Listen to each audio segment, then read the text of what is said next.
तो माता पार्वती कहती हैं, तुम्हारा पति यदि शिव पुराण की पुण्य में उत्तम कथा सुने तो सारी दुर्गति को पार करके वह उत्तम गति का भागी हो सकता है। अमृत के समान मधुर अक्षरों से युक्त गौरी देवी का यह वचन आदरपूर्वक सुनकर चंचुला हाथ जोड़कर मस्तक झुकाकर उन्हें बारंबार प्रणाम किया और अपने पति के समस्त पापों की शुद्धि तथा उत्तम गति की प्राप्ति के लिए पार्वती देवी से यह प्रार्थना की कि मेरे पति को शिव पुराण सुनने की व्यवस्था होनी चाहिए। इसके पश्चात माता पार्वती भगवान शिव की आराधना करने वाले गंधर्व तुमरू को बुलाती हैं और उन्हें कार्य सौंपती हैं। वह कार्य होता है शिव महापुराण की कथा उस पिशाच के सामने बताना, उस पिशाच को उस कथा का वर्णन करना, उस कथा का महत्व बताना, उस कथा के बारे में बताना। तो सूर्य जी कहते हैं, शौनक महेश्वरी उमा के इस प्रकार आदेश देने पर गंधर्वराज तुमरू मन ही मन बड़े प्रसन्न हुए। उन्होंने अपने भाग्य की सराहना की।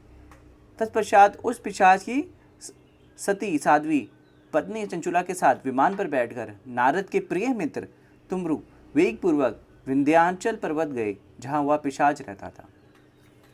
तो जब वो उस पर्वत पर पहुँचे तो उन्होंने वहाँ पे एक स्थान को निर्धारित किया और एक मंडप की संरचना करी, जहाँ बैठकर वो शिव पुराण की जो गाथा है उसको सबके सम्मुख बता सके।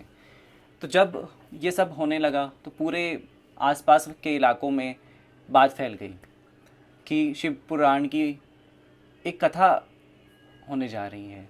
तो लोग बड़े ही उत्साह से अपने जो कर्मों को सही करने के लिए उस स्थान पर सब एकत्रित हो गए। तो जब वो उस स्थान में पहुँचे तो सबसे पहले तो उन्होंने जो पिशाच था उसको अपने पाशों से बांध लिया, मतलब उसको कैद कर लिया, ताकि एक स्थान पर बैठकर वो कथा को सुन पाए। तो जो उस पिशाच की दशा बताई गई है वो इस प्रकार है कि वो पिशाच किस प्रकार से दिखता था। जब उन्होंने उस पिशाच को देखा तो उसका शरीर विशाल था, थोड़ी बहुत बड़ी थी।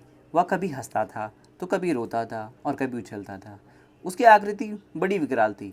भगवान शिव की उत्तम कीर्ति का गान करने वाले महाबली तुमरू ने उस अत्यंत भयंकर पिशाच को पाशों द्वारा बांध लिया।